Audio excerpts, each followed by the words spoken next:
Hello, good morning, everyone. It is shortly past 7:30 a.m. Thank you for everyone who put their alarm so early to listen to our weekly edition of Coffee, Buses, and Politics. I'm Alex. Here we have our regular guests, Stephen and David, who are always commenting on buses. And I'm really pleased that today Luke Viner from South Cambridgeshire is joining us as well on this live stream. Luke, would you like to introduce yourself to the guests here? Yeah, not a problem. So I'm Luke Viner. I am the current chair of South Cambridgeshire Labour and have been for about the past 3 or 4 months now. So yeah, pretty involved in the process in the local party, but it's a good opportunity here to talk about South Cambridgeshire and the sort of bus routes that we have around here and how we want to see things improve in our area. Thank you for joining us, Luke. And the most important question before we start speaking about Labour's announcements on buses is: do you use buses yourself? And if yes, which is your least favorite and your most favorite route, if you have tried any? I don't use buses all that often around here because I live in Fulbourn, so it's a little village just outside of Cambridge, which you would think being not too far from the city, you could pretty easily get a bus in and out, but you can't. It's not great. So I've actually only used one bus in my whole 4 years of living here, 4 and a bit years of living here now, and that was the City One from Fulbourn to the centre of Cambridge, and I used it once and then vowed never to use it again because of how bad it was. And now I have a car, so this is the thing. It's like I think there are a lot of people similar to me who would use buses and would absolutely get around with it, but in the circumstances in their particular village, just can't do it. Or it's just not a practical part of their life at all, and it would take up very, very large portions of their life already. So yeah, maybe in the future. Yes, I think it does really depend where you live. That's why David and I are quite are using the busways, busway B in particular, quite frequently because Absolutely. it's a reliable service. Whereas Stephen, perhaps in some of your villages that you cover in the county council, it's a similar story of not having any buses at all in some of them that your residents cannot use public transport. So on that note, yesterday we had this those announcements from the Labour Party, from the Shadow Transport Secretary.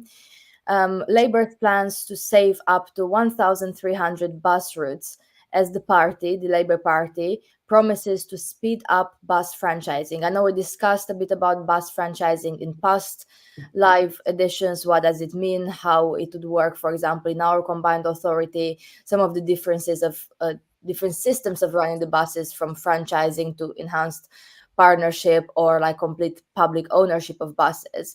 So it's a good time to revisit what franchising actually means, where it's already in place, whether it works or not.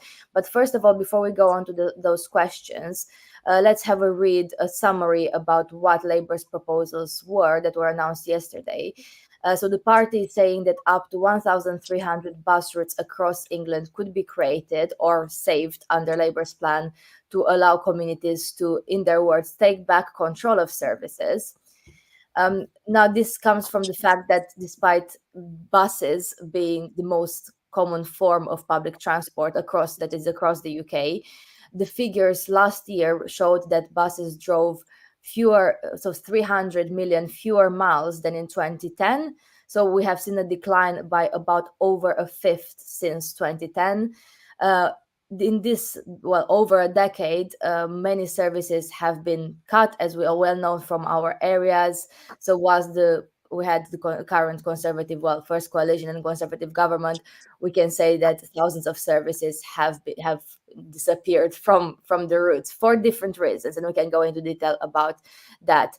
So what does the Labour Party say? They say if they win the general election and they are in government, they will introduce a better buses bill.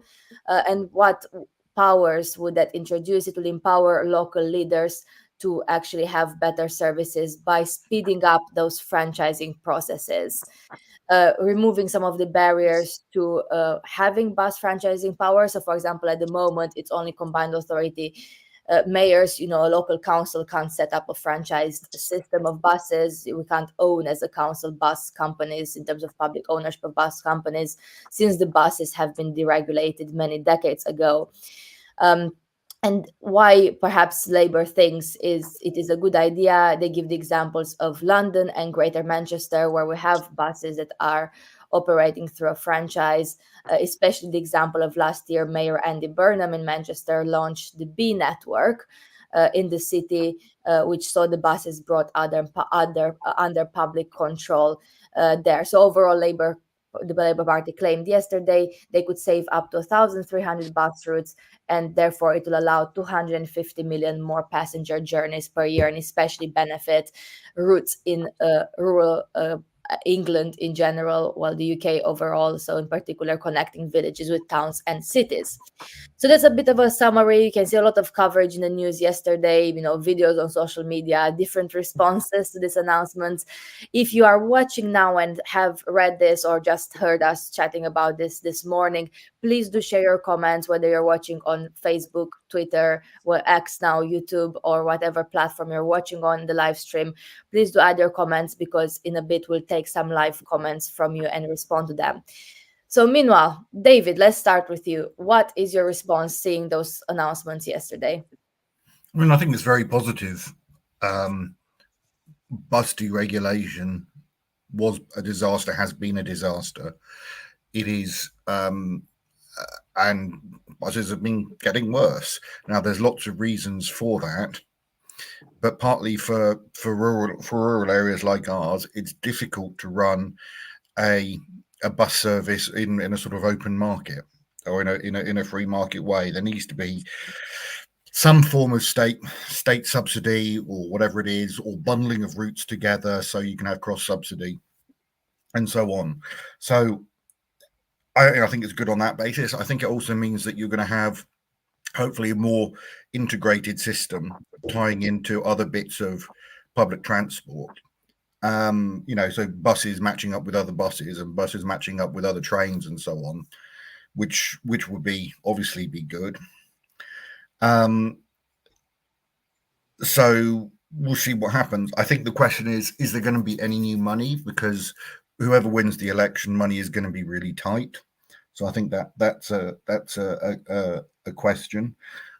It's going to be interesting as well to see how this is rolled out, because this will, you can see how it works in Manchester and so on. But if you're in another area, it might mean that a local council has to gain a load of new skills pretty quickly in order to start managing bus networks. So that might be an issue. But I think there are challenges to overcome. But fundamentally, it can work. Look at London, ultimately, where buses weren't deregulated. Look at Manchester now. We're starting to get there around here slowly. But ultimately, given cost of living and climate change, buses are a bit of a no-brainer. So I'm glad to see it. Yeah, it's a very interesting point around like how would councils who perhaps haven't been involved, or they haven't been involved in franchising processes, to be able to have the knowledge and the capacity to deliver this. Stephen, do you think that's something that local councils would be interested if councils hypothetically got the powers that our combined authority mayor has at the moment, for instance? Yeah, well, traditionally it was something that the county council always did in Cambridgeshire, but it depends on having the resources, doesn't it? So headline election promises aren't the same as getting the proper resources. And from what David just said, I wonder how well thought that out this is. You mentioned your intro, London and Manchester. Well, Manchester's only just got its franchise bus service, and London, we're always told, is not a model for anywhere else because the population density is always much higher. The buses have always been, it's always been the exception. The buses have always been franchised there, I think.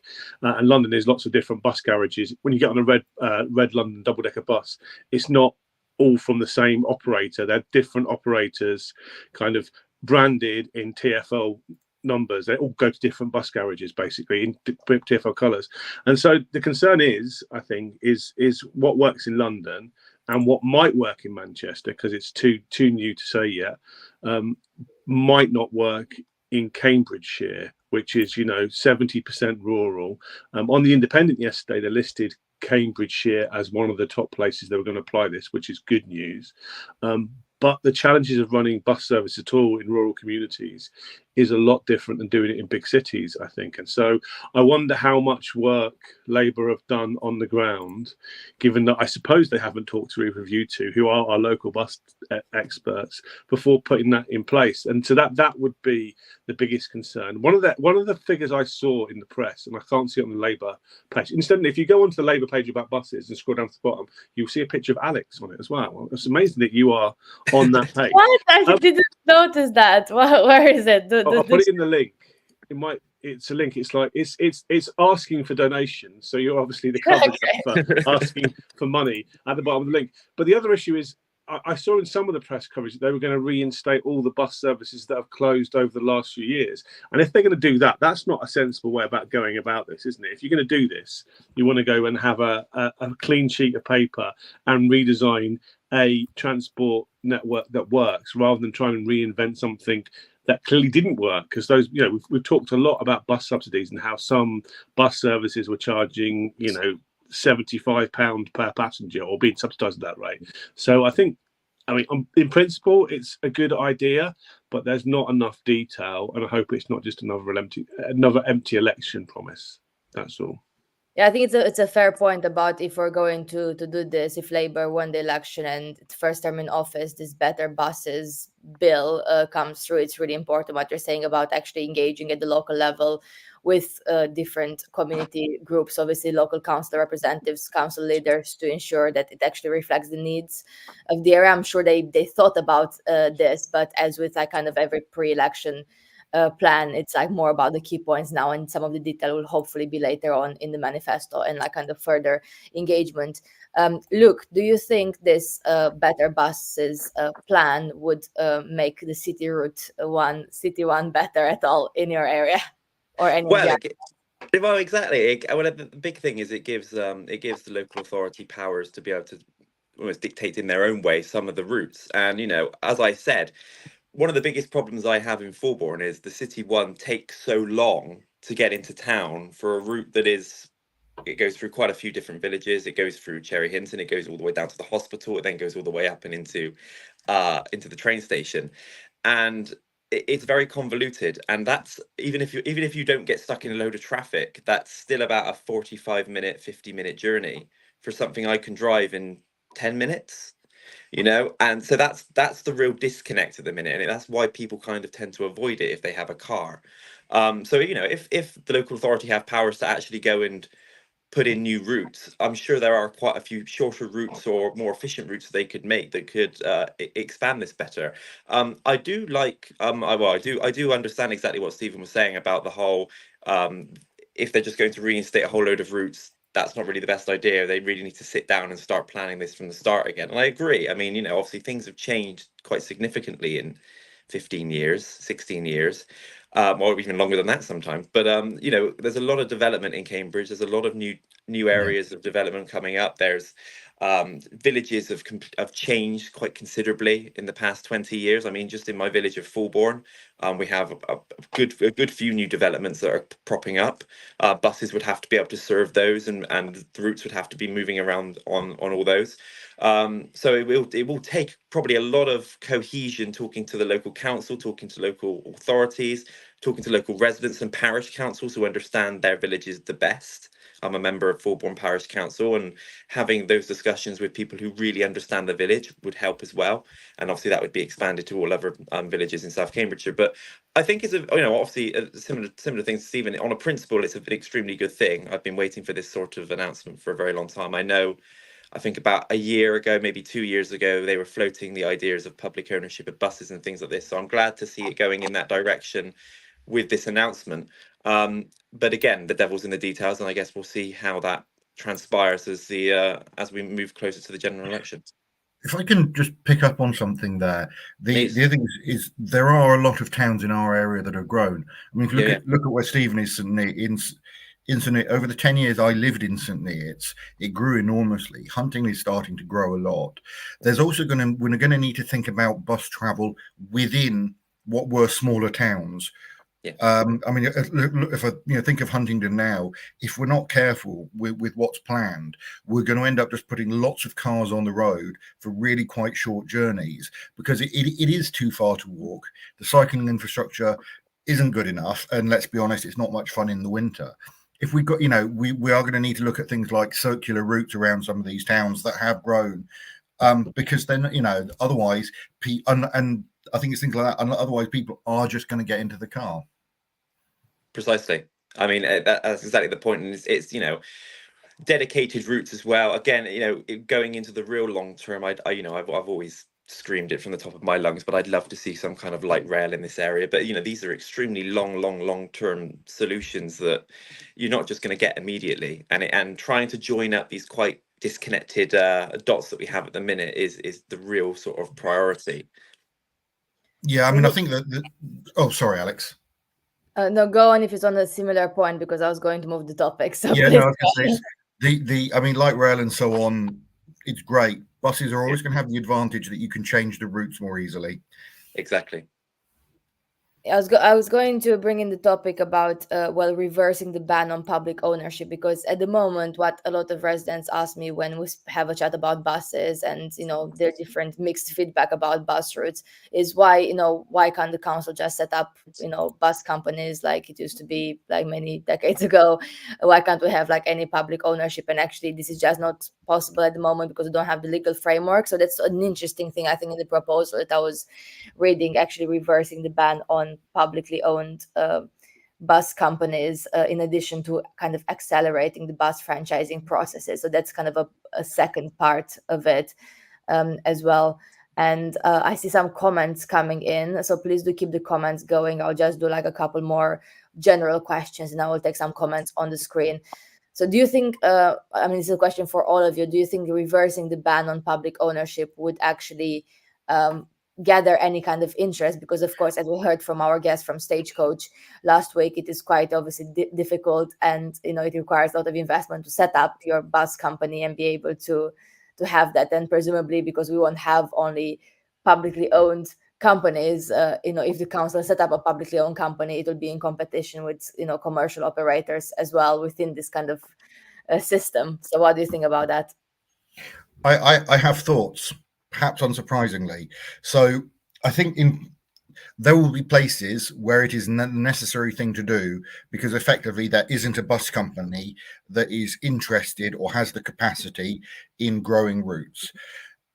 And I think councils, sort of as a principled thing, should be able to do it if they want to. There's going to be a lot of places, though, where it's either not the appropriate thing to do, or at least for the time being, it's not the best use of money. And obviously, my obsession sort of with trains, I'd love to nationalize the trains and make everybody travel on steam trains again, and everybody would have to pass an exam on the on the Gresley conjugated gearbox before being allowed to leave the house in the morning. It's not going to happen, and realistically, it's not the best use of money. And so there may be cases where actually you say, well, actually, ideally, yes, we would set up a public bus company for wherever it happens to be, but and that might be better than the alternative, but there isn't the money to do it at the moment. And that's one of the things I think across, and as a general point, whoever wins the next election, we are still, as a country, I don't know if I'm allowed to swear on this podcast, but we are still we're still up shit creek without a paddle is the reality. I always so parish councils have this thing, the general power of competence, where they can do, a parish council can do anything that a person can do, except take out a mortgage.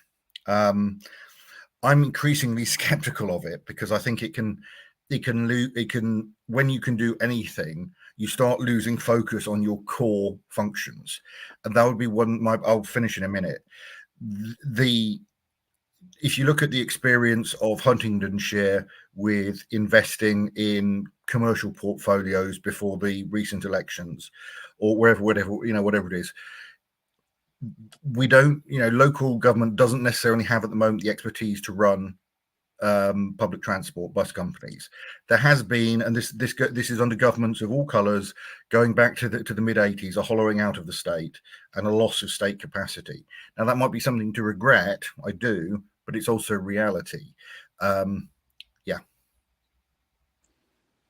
Any other thoughts on this one, Stephen? Well, just in terms of what's really happening here, is it really public ownership as well? Looking at the Manchester model, which is the newest one, it's not that the local authority owns the buses or even operates a bus company. It's simply just bringing all the bus companies together, bringing them under a single brand and making them directly accountable to the mayor in Manchester as well. So it's not necessarily the same. It's not what was given up in 1985 and when councils used to run bus companies largely, I think. It's a different thing in which, like we said in London, but London's not a good model, is that the bus companies are all owned by different private garages or companies, probably like Stagecoach and Jews and Whippet, the same guys that are around at the moment, but they're under the franchise of the mayor or whoever's running the authority. So it's not necessarily bringing them back in public, but yeah, go on, David. Sorry, but they were deregulated in the 80s. But there's a 2017 bill, or part of a 2017 bill, that prevented local councils from even setting up their own bus companies to run things. I think part of it is saying it's not even. So yes, you're absolutely right about Manchester and London. They're run on franchise systems, and I think those show that in some areas that works really well. But it's also should there at least even be the option for local councils to run their buses, which would mean, I think it was called the Bus Services Bill. It's 5 or 6 years ago. So you could, a local council, you've got this crazy situation where Cambridgeshire County Council could buy Stagecoach, but couldn't set up its own bus company. So on that though, in general, my experiences of councils is that every single council I've ever encountered isn't very good at running commercial operations. And I think the reason for that is there's often no skin in the game. So, it feels like that with public money funding these things, if things go wrong, then people don't lose their jobs. Yeah, and that kind of capitalistic imperative, if it disappears, makes it difficult to, these days, maybe not in the 80s, run these things. So I would be slightly skeptical about the expertise in councils for running any commercial business, and especially not something on the scale of bus companies. That's just a general criticism of councils in general, I think. I'll take some comments in a minute, but Luke, do you think it's better for us as a country to be able to blame, I don't know, directly elected local representatives like from councils if the bus services go wrong, or as we do at the moment, privately owned commercial companies? Well, people do blame us anyway, so it's not like it much will change there regardless. No, I think it's an interesting idea. Again, we haven't really had anything like this properly happen since the 1980s. So it's a bit of an untested model for the world that we live in now, I guess. It would be really interesting to see, it's very easy to sort of like throw everything at a trial nowadays. Like, we'll just trial it somewhere and see if it works and see how it sets up in 2024. But it could be one of those ideas where, yes, if we lifted the ban, we got a few different councils to trial it and see what could actually, if there would be any genuine benefit to having it in that model. And again, it depends on the certain area. What works in Cambridgeshire or London or Manchester may not work in rural Cornwall or rural Norfolk or all these other areas. So it really is going to be a bit of a difficulty trying to figure out what areas need what thing. And I think some kind of trial or something along those sorts of lines could make that life a little bit easier. But it's worth a shot. I mean, let's be honest, the way that buses have been in most places in this country for the past 14 years, and even again longer than that, really, because of the institutional nature of the models, it's worth a shot. It's worth trying. So just if I may, Please. Just to pick a council's comment there saying that parishes aren't allowed to install EV chargers to raise revenue. I'm afraid that's mistaken. Huntingdon Town Council has done that, and we have in Fulbourn as well very recently. Tried put a few of those things in as well, to quite the residents' joy. So it's definitely something that we were able to do. Yeah. Well, thank you for clarifying that. And I'll take some comments now before I go into more like difficult policy questions. So let's start with the first one, which is around what we discussed about franchising and what it means.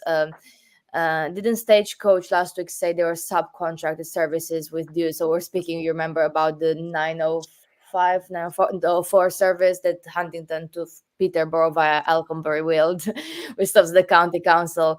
That is a stagecoach bus, but it's a dues driver, for example. Isn't that franchising services? Would like to clarify that one. No, that's just a private arrangement between two bus companies. Franchising is bringing it all under the direct control of a mayor. So you've seen it quite a lot over the last 3 years with Nick Johnson having to rescue bus services that private companies have independently decided they don't want to run anymore because they're not financially viable. And so Nick sticks money and has to subsidise the routes on behalf of the bus services. Whereas I guess if the mayor was in charge, whoever that might be, they have to allocate their money across the whole service and would be directly accountable for running the buses. So I think it's very different. That bus companies working together, though, is almost like the first stage in this. When I went to visit Whippet, they talked a lot about different models of franchises. There isn't a single model, but I think it basically means coming under direct control of a local government body like the combined authority or like the county council. Yeah, I think that's pretty clear. This is a really interesting one for debate. Someone is saying, be interested to know how many people work where they live, especially in villages. I was reading like a lot of interesting data on how many people actually work from home and have moved to villages like post-COVID, because of course like the cost of living, like how affordable it is to buy, and because more people change their job to work from home, and it stayed as such, and therefore you are able to actually live in a village and work mostly from home. And obviously this kind of like data is really, really important because that's impact transport decisions, like how many people work locally where they live, and also how many people actually do need transport if there's more of a work from home pattern in some of the villages compared to others. Any thoughts on this one and how it links to transport?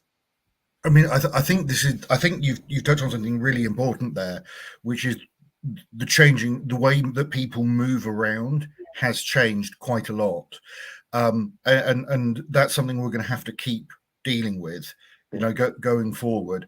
I mean, there are still a lot of people who more or less arrive at an office between 8 and 9 o'clock and leave between 5:30 and 6:30. There's lots of people who've never had jobs like that, and there are lots of people who have jobs like that who work from home. I mean, and this is me, where I can, it's actually quite easy for me to at lunchtime go into town or whatever it is, and it would, I could walk, but I'm morbidly obese and lazy, and so I don't. And it's nice to be able to get the bus. And as ever, I'm slightly obsessed with Huntington High Street, but you could get people coming in, just at lunchtime to have a sandwich from Little Stutely or whatever it is. If you had that cheap, reliable bus service and so on, and it would be good for towns. But this is the thing is, this is a particular, as you said absolutely correctly, Alex. We have seen people staying, working from home. At some point, something else will happen. And it will change again, I'm afraid. And I think this is one of the things that we're going to have to get used to is the times and distances and sort of journeys that people make are going to shift. Yeah, I think it's one of the advantages of having like a franchise system. We're able to shift those local routes like based more on like need and how the travel patterns change rather than like what made commercial sense or what makes purely commercial sense as well. It's like one thing to think about, like how flexible actually the network is. And like I know there are different views around that, but for me, that's one of the arguments to think about is how much you're able and how quickly you're able to adapt those decisions under different types of ownership and control. The interesting thing for me is like this, you're saying this argument about, well, if there was actually a reliable bus from the villages, people could just come in their lunch break to the town, like obviously support our high streets, local businesses and so on. There's also the counter argument to this, and I will invite Luke and Stephen to comment from their own experiences of whether they would, make more use of the buses as less frequent bus users than we are, than David and I am. But there's also the counter argument of actually, like some people would say, well, more people work from home is good because like we have less congested roads. Perhaps we're actually polluting less unless we have like purely electric bus. And even then, there's an element of course, like impact on the environment by producing those buses and running them and so on. So actually some people will say, yeah, we shouldn't really encourage more people to come into, into an office, or we shouldn't encourage more people to come to the high street for a sandwich and a coffee during their large lunch break, because it's actually better for the environment. And then the counter argument is like, of course, it's not, it's better for our high streets, local businesses. If more people, there was more footfall, there will be more investment, more businesses opening up. And obviously, I think, in my view, there's a positive impact on like kind of the social aspect and a community aspect of being able to tackle things that could cost in the long term, like looking at like the impact of working from home and isolation, mental health, loneliness, and like other things that could impact, for example, NHS budgets in the future. So Luke, what are your thoughts on this debate? Well, I think it's extremely interesting. I mean, I've actually transitioned now very recently from a job where I was working at home pretty much all the time to a job where, at the minute, at least in the early days of it, going in to the office pretty much every day. But we'll obviously move to a more hybrid model as we go on. But I obviously drive to the office. The office is near Milton, that sort of area, so it's quite easy for me to get there within 15 minutes. But yes, the days I remember when I was working from home completely, it was quite difficult. And even especially when I didn't have a car, because the majority of the time that I did that job, I did not have a car. The first 3 years I lived here, I cycled everywhere basically. The cycle routes near where I live aren't actually that bad. They're quite nice. So I used to use them quite a lot. Is when I had to expand a bit further out that I really needed to get the car. But I found that during my lunch break I could go around the village. I could have a little walk. I could go. We have a lovely cafe in Fulbourn. We have a few little bits and bobs with butchers and bakers, and I could go into those and see that, and it was great. But it was quite limited in the sense that if you're doing that every single day, you want a bit of variety. And if I was able to just get on a bus and be in town within 10, 15 minutes, 20 minutes, maybe with my laptop and work from town for a bit and then come back home, the incentive to have done that would have been much greater, knowing that I didn't have to pay for parking. That's massive, because if you want to pay for parking in the centre of Cambridge and you want to do a bit of work, that you're going to have to be footing, like, if you're going to be there for like 5 hours, you're going to be footing like a 27 pound bill at the end of it. Okay, so there was just no incentive there whatsoever for me want to do that. Cycling is great, but it takes half an hour to do, and not everyone can do it. But if I could get a cheap, reliable bus into town, go to a coffee shop, do some work, support my local businesses, support my favorite food places in town, all these other things, maybe have a drink after work with some friends, come home. It's just so much more interconnected. And I think especially, people can get quite lonely when they work from home. And I found it quite a lot as well. You get stuck in a bit of a bubble. I think having those transport options available for you to be able to get out and do other things is massive. I utilize town so much more than I do already if I had a decent public transport network, because at the minute, if I really want to go out and have a drink, I have to have a taxi. So all these things like stagger and stagger and stagger, but I think it could change people's lives quite dramatically, actually, by just having a few simple bus routes that can get you into town and back to your house quite efficiently. Stephen, what do you think? Would you go more often into Cambridge from St. Neots? If the buses were more frequent and more reliable, and ran,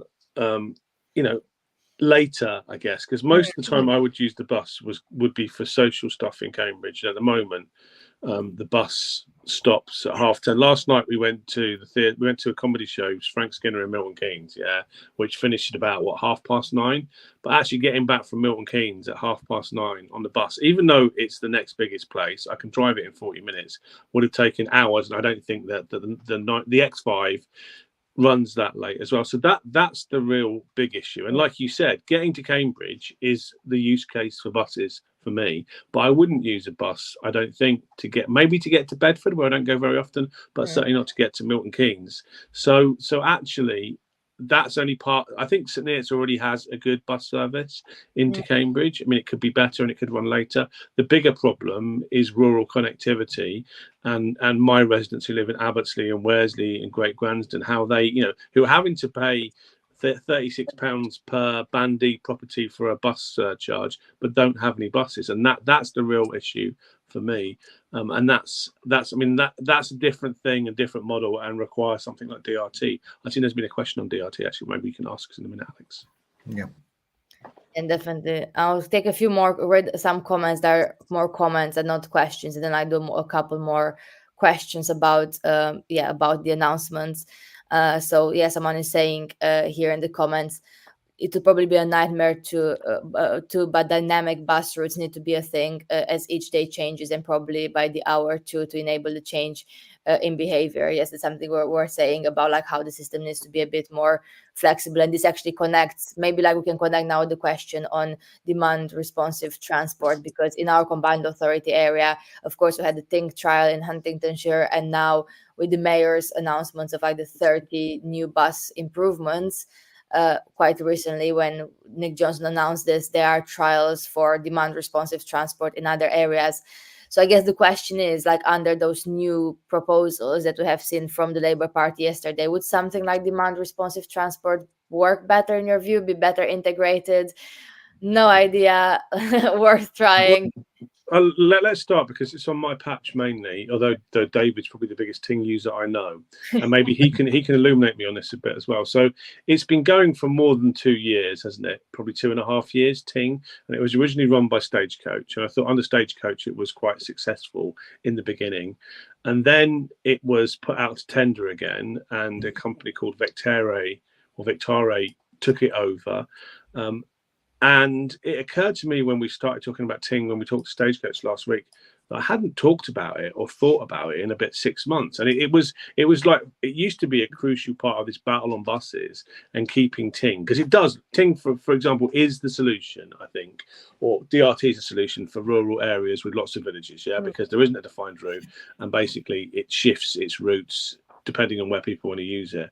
But then it occurred to me, nobody's talking about it anymore. Literally nobody. It never comes up on social media, and I wondered if it was even still a thing. So, David, are you still using Ting, or do you still see Ting, or has it just gone quiet because I guess people don't talk about every single bus route. Maybe that's an indication there. It's part of the fabric of local buses now. Yeah, I mean, I hope so. I mean, I think Ting's great, and I think you're right that for a lot of areas, it is going to be the solutional part of the solution. I think there may just be a practical thing that Vector are using minivans basically rather than mini buses. I still see them all the time at Huntingdon bus station when I'm getting in. I think it's a really interesting solution. I think it has a lot of potential. I think the issue is still the subsidy per head, effectively, and making it work. Now there's you'll have to forgive me. I'm exhausted, so I can't remember the figure, but it's quite a lot per passenger. Yeah. The question is, what is that saving elsewhere? Because that will be now in quite a lot of cases, Ting, well, it's not that many cases, but Ting is taking me to play Warhammer at my friends, which now, while I'm sure it is great, I don't think that's an essential. Well, leisure travel is important, but slightly more seriously, that is getting people. Ting can get people to hospital appointments because Ting goes to Hinchingbrook, or dental appointments, or just enables people to go shopping. Now, the cost in subsidy per journey might be quite high, but that is saving a lot more money by keeping people, not having to pay for taxis, keeping people healthy, and just in terms of like human joy, giving people a better life, that they can stay at home for longer and instead of having to move into some care establishment. It's just, it's always going to be nicer than to be at home than in a care home. So I think it is part of it, but I think it's making the money work. I think the question was, could local councils establish this? The thing is, realistically, it's going to be difficult to do because it's going to look like a money pit, and it's going to be something that is attacked very easily. And this goes on to a problem we have with the way budgets are done, where there is no budget anywhere marked Cambridgeshire. You've got, you see this with, stop me if I'm talking too much. Give an example, the parklets in Huntingdon, which I really like, and we're getting one from the bus station, ultimately is money that has come down through district, through county, from the combined authority, from central government. And it's like, I like the parklets. I think they're great, but I would prefer that the money was given just to Cambridgeshire without conditioning, saying spend this on what's best. There was a paper by John Denham that I think I've mentioned before about place-based budgets, and so it might be actually the best thing to do with part of your health budget, and to an extent I think the ICS is doing this, is make it easier for people to get to the doctor. Yeah, definitely. I think that there's like an issue like national about like to what extent different departments can work more effectively together. Of course, with transport, like a big department needs to be like much more integrated. Is actually education. Speaking about the school transport and how, how much we spend, in the council areas on school transport, and some of the school transport could be aligned with some of the existing routes if you had a more, a model that was more that we could control, for example, the times and some of the routes to stop by the schools and be there at the time the school starts and finishes. So that's only one thing, but of course it does connect to health and other areas as well. I'll just take one other comment from here. And this one says, yes, publicly owned infrastructure run by companies who have the expertise to run. Stagecoach said last week that the buses are very expensive, and I would imagine leases for vehicles are very expensive. Would public money be cheaper to lease? Does anyone know about this? I'm not sure. I haven't looked into the figures of this. I'm sure that people like Whippet and Stagecoach know the most cost-effective way of maintaining a bus fleet. I think maybe you guys can remember. I can't. I think the most expensive part about running a bus service isn't the buses so much as the person who drives them as well. Isn't that right, David? And so I think that is a cost, but it's not the biggest cost. And so whatever. I mean, it's the same as if you're buying a private car. There's different arguments about buying one, leasing one, PCP kind of part buying one. And so I'm not an expert on bus finances, but I guess all of those things are up for grabs, and whatever is the most efficient choice will be made, I guess. I'll take a different one here. Do you think German hedge fund owned local bus companies, Stagecoach, will lower costs with franchising? In my experience, those companies tend to want to maximize both prices and profits. Luke, do you have any views? Oh, it's quite an interesting one, isn't it? Honestly, I'm not too sure. Again, I feel like a lot of these things. Do we have data about this? From what places that are already franchised, like Manchester and London, would be my first question. Yeah, I think that's something that I would ask as well. I want to see more because, of course, like some of the same companies we have in our area also operate in London, and I'm not sure about Manchester, but definitely, for example, Stagecoach does operate in London. I'm not sure how relevant the German ownership is. I mean, that's just a necessary consequence of bus deregulation in the 1980s. And as with all the other railways are owned by German. Actually, quite often foreign governments, aren't they, or government institutions, and that's what happens when you sell things off in a free market. Other people can buy them. That's not going to change now unless they implement some new model in which they re-establish bus services. And I guess they would be up for some considerable legal challenges by some of the current operators as well. So whether or not, whatever's good. I mean, having spoken to Darren and David last week, I think they're pretty canny operators as well, and they were quite explicit about the way that they'll take difficult decisions in order to manage the financial viability of the network as well. So I get the impression, like most commercial enterprises these days, that they're pared down. If you go and visit the garage, it doesn't feel like there's lots of excess people, excess capacity, and they're doing whatever they can in the most financially efficient way possible, which is a good thing, I guess, about privatization and capitalization. And I don't suspect that will change. They'll be running those buses under a contract and still have the same imperative, I guess.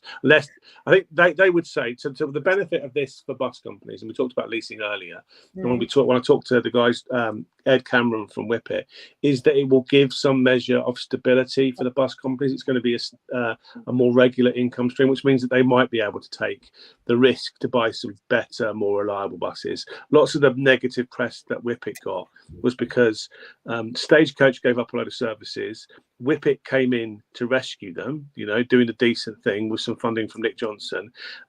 They didn't have the buses to do that. And so where do you get the buses? That's short notice. I think it was literally like 2 weeks or 3 weeks. You have to go to the second-hand bus market. And on the second-hand bus market, the only buses available are the ones that nobody else wants to use, and they're not reliable. And so having that, I think the benefit of franchising is it would put a bit of guaranteed income in the bus company's pocket and allow them to plan for the future better and put better bus networks in place. And so I think that's probably one of the benefits.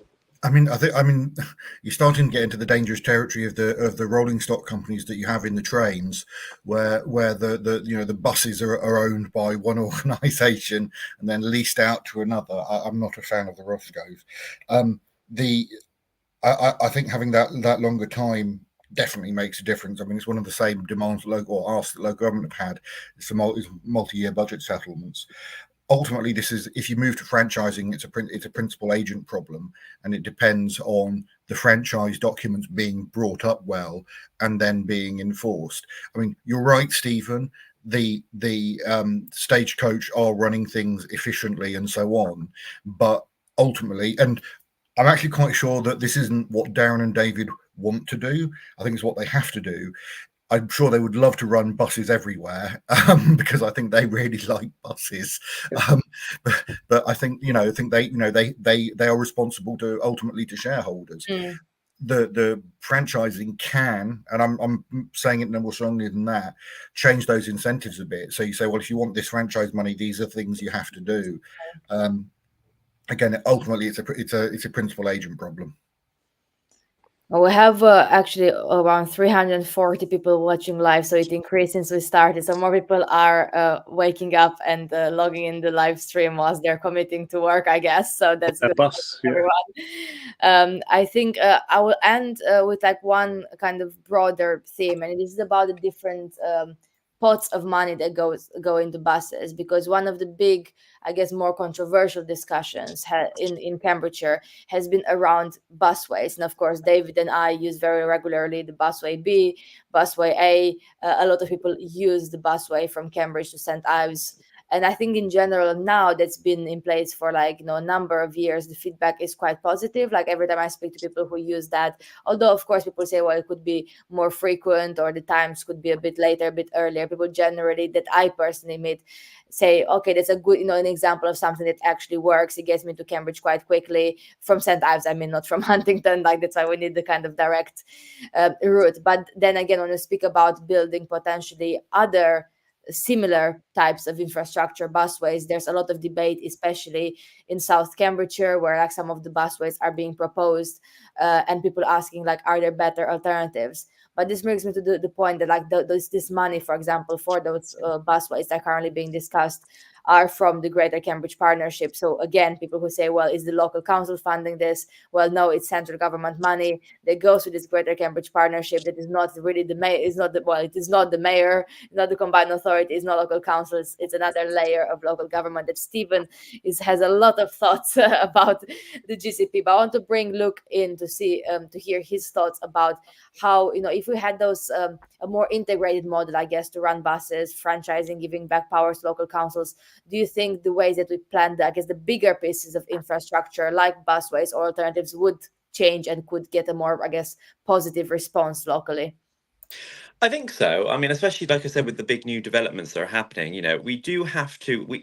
We have had for a very, very long time in this country a kind of a sense of everything has to be centered around roads and cars. And don't get me wrong, I love roads and cars because I drive every single day of my life, and it's fantastic. But having dedicated infrastructure for things like buses and then obviously eventually hopefully trams in the future and things like that are extremely important. And when you get these very large different towns and cities that need to be interconnected and you really need some kind of dedicated route, busways are a way that we can do that. And you said you've seen quite good success with some of the busways we've seen in the area so far.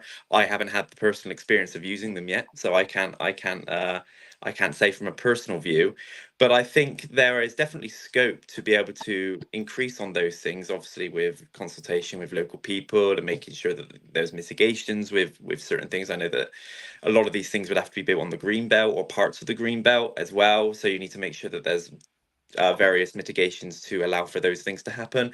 But we need to have a proper joined up way of thinking when it comes to bus routes in general. And I do think franchising, and especially this all these new ideas that the Labour Party are putting forward, can make this a lot easier. And I think also, more than anything, give confidence for the people in the areas that it's going to be affected, that if things do change in terms of what they want to do in terms of frequency and things, it's a lot easier for those additional buses to be put on as well. And you know that your local representatives are then going to be accountable for those things as well. So yeah, I'd like to see an increase in that. But my biggest thing, you know, and I always say it, and I move for the long term and all those things. There are a lot of busways that are being built or being planned to be built that are in routes that I think are extremely future proof. And the scope and the availability for eventually being able to transform some of these busways into some kind of tram or some kind of light rail system is also an extremely attractive idea. And if you really want to get the ball rolling on that, you have to build the infrastructure. If the infrastructure is not there, you can't do it. So yeah, lots of interesting things to think about over the next couple of years. Yeah, definitely. I think we can unpack a lot more Labour's proposals yesterday, but I will end with one question for all of you now, rather than putting one of you on the spot for each question, which is, do you have? I mean, we know what Luke will say because Luke doesn't really use the buses, although like you should definitely go on busway B. But actually, you can give an example from another city, maybe from London or somewhere else you visited. What is your favorite bus route? I know David has a new favorite one this week. Maybe Stephen has seen other routes this week, or tried to travel to Milton Keynes. So David, what's your favorite bus route this week? So much as I love the B, I'm up in Edinburgh at the moment for work, and I've been taking the 45 to work. So Lothian bus is 45. Cambridgeshire, I love you, but it's a view. You go past the meadows, you can see Edinburgh Castle, you go through the old town, and so in terms of being a picturesque, lovely bus journey, and it's an electric as well. So 45 Lothian bus is 45 if you're up in Scotland. So that is like very nice because it's a scenic bus route. So I actually do some sightseeing as well as enjoy. Is it a reliable bus route though? It seems to be very good actually. I've been taking it every day since Monday, and I've not had a single problem. Seems very good. Stephen, how about you? Have you tried anything else in your travels? Well, so my favourite bus routes are either the 114, the 714, or the 14, which connect Brighton with Peacehaven, where I used to live when I was a kid. And if I couldn't get that, it was a 712. And usually, I realise now in older life, 712 didn't go quite, because basically they run along the coast from Brighton to Peacehaven, where I lived. And half the time, sometimes they run late into night, and so it was getting me to and from my drinking, which is still my principal use for buses. And the 712 didn't. It kind of followed the coast and didn't go up around my housing estate. And so I used to have to walk a mile. And back then, walking a mile seemed like the most difficult and arduous thing. And now I'd laugh at a mile. So yeah, those kind of coastal bus services were the ones that I like. And I went on a bus last week when I went to Hunstanton. We also went on the bus along the coast as well. So I think, Portsmouth and Brighton, some of the places with the most and best buses, and I guess it might be because of the linear nature of developments, they're all in a straight line along the coast, and so it really suits bus travel. Yeah, and also the level of funding. I think a couple of weeks ago we were discussing about the funding in different authority areas, and I remember Brighton being one of the top areas in terms of like funding per person, rather, as compared to Cambridgeshire, where we're at the bottom of funding for public transport. Because I do agree, in Brighton the buses are quite reliable, nice to use, and of course I did my university, Sussex University, so taking like from university to actually town, even then, like 10 years ago when I was at university, it was like quite reliable, late buses at night. It was really encouraging, which is what we need to encourage, like the student population, people who are like 17, 18, to actually start their life by experiencing buses that are reliable, that take you to places early in the morning if you go to work before your studies, and late at night if you're going out in the town. Luke, do you have any favorite bus route outside Cambridgeshire? Well, outside of Cambridgeshire, yeah, obviously, I grew up in Bristol, and my childhood bus that I would always used to use with my mum and my dad, if we ever went into town, would be the 75. It was a route from my suburb in North Bristol, all the way down the A38, straight into town. And that was a good route, and that route is still kicking today, and I use it quite frequently if I decide to go into town and see my friends back at home when I go and visit. But now I guess there's a new route now. It's called the M1. So there's a whole new metro bus system that got set up about a decade ago, and there was some new dedicated infrastructure built for that as well. And I find that works quite nicely. I mean, it was a sort of a compromise after a tram system fell through in the early 2000s, which I'm still a bit livid about. But there we go. We move on. So we have the M1, which is a pretty good bus route, which takes me from, again, where I am. But instead of going all the way directly into town, it sort of does this little convoluted route, but it's still quite quick. So yeah, there's definitely there are some good bus routes, and there are some good buses. It's a shame that it's not about as joined up as it should be. And I do think, like I said, Labour's policy this time is something that can really move forward, especially in Cambridgeshire, where we, again, don't get as much funding as we really should for the importance of our area. Well, thank you all. I will end with my favorite route. I usually say it's the busway, but actually, since I started using the X3, which is from Huntington to Cambridge station, main station, I actually do prefer that one because it is much quicker. And so I'm really looking forward to having the busway plus St. Ives to Huntington direct.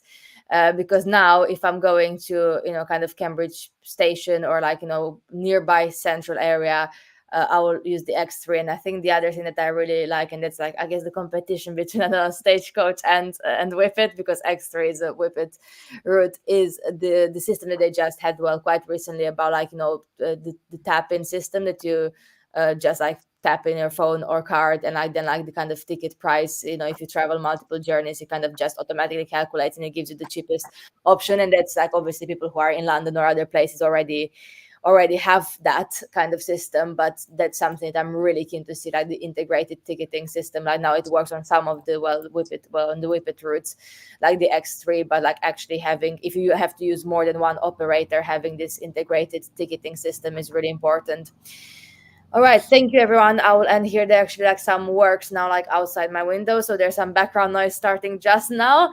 Unless Stephen, do you want to say something else? No, what we're going to talk about next time, because we've done a couple of buses now, so we talk about something.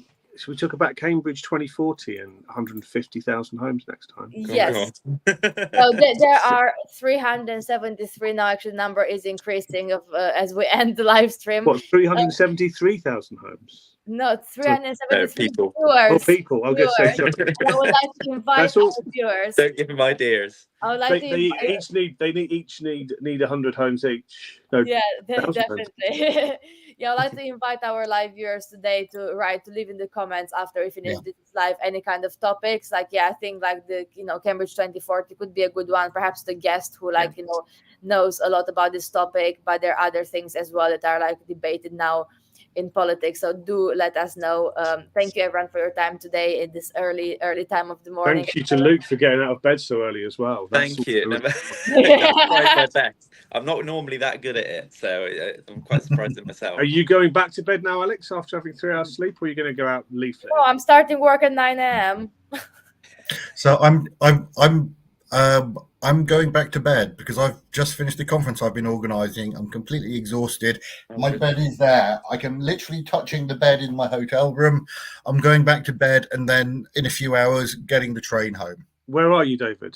Edinburgh. Oh, lovely. That'll be a nice ride home. You can sleep on the train. I just pity the other people in the carriage you have to put with. No, because firstly I snore really badly, but it's a really pretty train journey because you go. It is.